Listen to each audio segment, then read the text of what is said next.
अद्भुत ज्ञानवन YouTube channel में आपका तहे दिल से स्वागत है। मेरे आज के विचार हैं कि मनुष्य मृत्यु के पश्चात अपने साथ किन किन चीजों को लेकर जाता है। यदि आपको मेरे विचार अच्छे लगें तो लाइक एंड शेयर करें और मेरे चैनल को सब्सक्राइब करना न भूलें। गरुड़ पुराण में जिन 5 चीजों का उल्लेख किया गया है उनमें सबसे पहला है कामना। गरुड़ पुराण में बताया गया है कि मृत्यु के समय जिस मनुष्य के मन में जैसा भाव होता है, अर्थात जिन जिन चीजों को पूरा करने या पाने की अभिलाषा या इच्छा उसके मन में होती है, वह इच्छाएं मृत्यु होने के बाद भी मनुष्य के साथ चली जाती हैं। इन्हीं इच्छाओं को पूरा करने के लिए उसको फिर से दूसरे जन्म की प्राप्ति होती है, या कहें कि इन्हीं इच्छाओं के अनुसार ही मनुष्य को मृत्युलोक में फिर से दूसरा जन्म या नया शरीर धारण करना पड़ता है। इसलिए जब भी कभी किसी व्यक्ति के प्राण निकलने वाले होते हैं तो उससे भगवान के नाम के जाप के लिए कहा जाता है, जिससे उसके मन में कोई सांसारिक कार्य करने की इच्छा शेष ना रहे और वह बार बार के जन्म मरण के बंधन से मुक्त हो जाए। यदि उसके प्राण निकलते वक्त मन में कोई इच्छा शेष रह जाती है तो उसे पूरा करने के लिए फिर से जन्म लेना ही पड़ेगा। इच्छाओं के बाद दूसरी चीज मनुष्य के साथ जाती है, वह है उसकी वासना। मृत्यु के समय आने पर भी मनुष्य का शरीर वासना में लिप्त रहना चाहता है, वह उससे अलग नहीं होना चाहता। वैसे तो इच्छा और वासना में ज्यादा अंतर नहीं है। पहले यहाँ जान लें कि वासना एक ऐसी चीज है जिसका कोई अंत नहीं है। ज्यादातर लोग वासना को शारीरिक इच्छा की पूर्ति मात्र समझते हैं, परंतु ऐसा नहीं है। वह सारे सांसारिक भोग विलास या सुख जो मनुष्य अपने शरीर को देना चाहता है, वह वासना ही है। जो मनुष्य मरते समय भी अपनी पति, बच्चों और परिवारीजनों के बारे में सोचता रहता है और उनसे मिलने वाले सुख या दुख के बारे में सोचकर दुखी रहता है, या उसकी जिन इच्छाओं की पूर्ति नहीं हो पाई उनके बारे में सोचकर परेशान होता रहता है और अधूरी चाहतों को पूरा करने के विचारों के साथ ही उसके प्राण निकल जाते हैं, तो उन चाहतों की पूर्ति हेतु वह फिर से मनुष्य शरीर धारण करना चाहता है। गरुड़ पुराण में एक कथा द्वारा बताया गया है कि राजा भरत की चाहत मरते समय एक सुंदर से हिरण के बच्चे में थी। उसे सोचते हुए राजा के प्राण निकल गए, जिसके कारण राजा भरत का पुनर्जन्म एक हिरण के रूप में हुआ। इसलिए वासना को अपने मन पर हावी नहीं होने देना चाहिए, नहीं तो मृत्यु के समय आप जो भी इच्छा के लिए प्राण त्यागेंगे, अगला जन्म उसी योनि में होना तय है। इसलिए कहा जाता है कि जिन मनुष्यों को अपनी इंद्रियों पर संयम रहता है, उनका मन इधर उधर नहीं भटकता और मृत्यु के समय उनके मन में गलत विचार भी नहीं आते। उन्हें किसी प्रकार का लोभ मोह भी नहीं सताता और शांत चित्त मन से वह अपने इष्ट के चरणों का ध्यान करके अपने प्राण त्याग देते हैं और सदा के लिए जन्म मरण से मुक्त हो जाते हैं।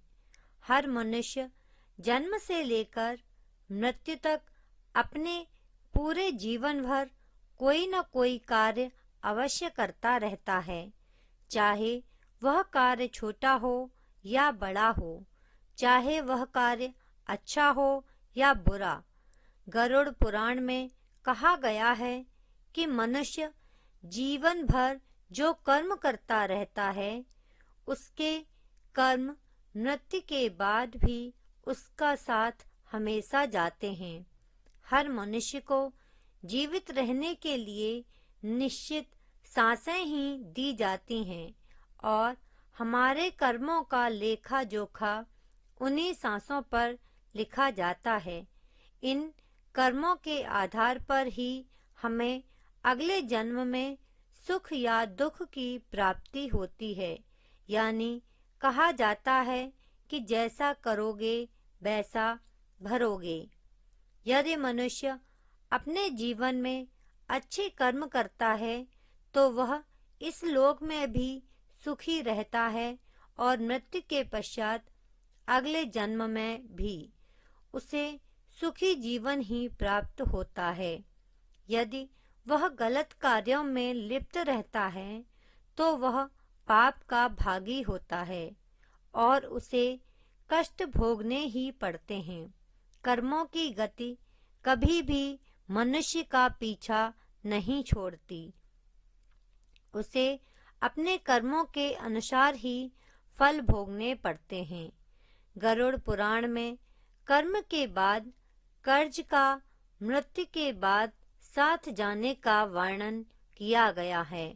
यदि किसी मनुष्य ने अपने जीवन में किसी से धन या कोई भी वस्तु को उधार लिया है तो उसे जरूर चुका देना चाहिए। यदि आप उस कर्ज को चुकाने में असमर्थ हैं तो उसके बदले में उसकी अपने शरीर द्वारा किसी भी कार्य में मदद कर देनी चाहिए, नहीं तो उससे हाथ जोड़कर माफी मांग लेनी चाहिए। कहा जाता है कि लिया गया या दिया गया कर्ज कभी भी आपका पीछा नहीं छोड़ता जब तक कि उसका भुगतान न कर दिया जाए। हर मनुष्य को मृत्यु के पश्चात भी लिया गया कर्ज किसी न किसी रूप में जरूर चुकाना पड़ता है। इसलिए हर मनुष्य को अपने जीवन में कर्ज लेकर हमेशा चुका देना चाहिए ताकि अगले जन्म में आपको सूत समेत ना देना पड़े। कर्ज के बाद अंत में गरुड़ पुराण में मनुष्य के साथ जाने वाली आखिरी चीज के बारे में बताया गया है। वह है मनुष्य के द्वारा किए गए पुण्य जो मृत्यु के बाद भी आत्मा के साथ यमलोक से लेकर दूसरे जन्म तक साथ रहते हैं। गरुड़ पुराण में बताया गया है कि मनुष्य द्वारा अपने जीवन में किया गया दान, परोपकार, गरीबों और असहायों की मदद का आपको फल पुण्यों के रूप में प्राप्त होता है। ये पुण्य मनुष्य की आत्मा के साथ कई जन्मों तक चलते रहते हैं। पुण्यों का फल जब आप अपने जीवन में परेशान होते हो तो इन्हीं पुण्यों के फलस्वरूप आप उनका हल ढूंढ पाते हो या आपकी परेशानी में कोई मदद कर देता है। इतना ही नहीं, दान पुण्य के फल के रूप में मनुष्य को अगले जन्म में कभी निर्धनता का मुख नहीं देखना पड़ता। अतः मनुष्य को अपने जीवन में ज्यादा से जरूरतमंदों की सेवा करते रहना चाहिए, जिससे उसके पास पुण्य रूपी धन इकट्ठा हो सके। मनुष्य के साथ उसके जीवन में किया गया धन का संचय कभी अगले जन्म में साथ नहीं जा सकता। यदि जा सकता है तो उसके द्वारा किया गया दान धर्म ही।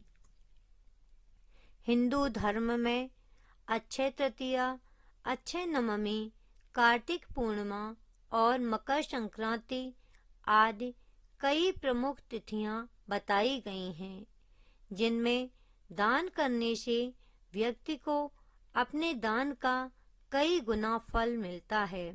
अतः मनुष्य को अपने जीवन में पूर्ण रूपी धन जमा करते रहना चाहिए। गरुड़ पुराण के अनुसार बताई गई इन बातों के अनुसार ही मनुष्य को हमेशा अपने जीवन में अच्छे कर्म करते रहने चाहिए, जिससे कि वह अपने इस जीवन को सुखमय बना सके और मृत्यु के बाद भी उसको अगले जन्म में किसी परेशानी का सामना ना करना पड़े। मनुष्य को अपने जीवन में ध्यान, भजन, दान, धर्म करते रहना चाहिए और अपनी इच्छाओं को सीमित रखना चाहिए। यदि आपको आज के विचार अच्छे लगे हों तो लाइक एंड शेयर करें और मेरे चैनल को सब्सक्राइब करें। मेरी कहानी को अंत तक सुनने के लिए आप सभी को धन्यवाद।